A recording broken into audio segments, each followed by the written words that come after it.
பார்த்து பார்த்து பரவசமானேன் சுவாமி, பார்த்து பார்த்து பரவசமானேன்.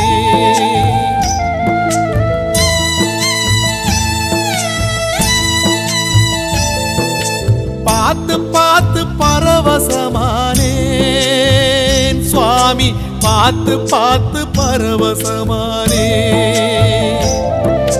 காத்துப்பட்ட கற்பூரம் போலே ஓ பாதம் பார்த்து கரைஞ்சே போனே. சேர்த்து வச்ச வார்த்தைய தொலைச்சேன், நான் பேச்சிருந்தும் தவியாதவிச்சேன். நேத்து வச்ச விரதம் இந்த உடம்பு கரைஞ்சு போச்சு. உன பார்த்து வச்ச பொழுதே என் மனசும் கரைஞ்சு போச்சு. நேத்து வச்ச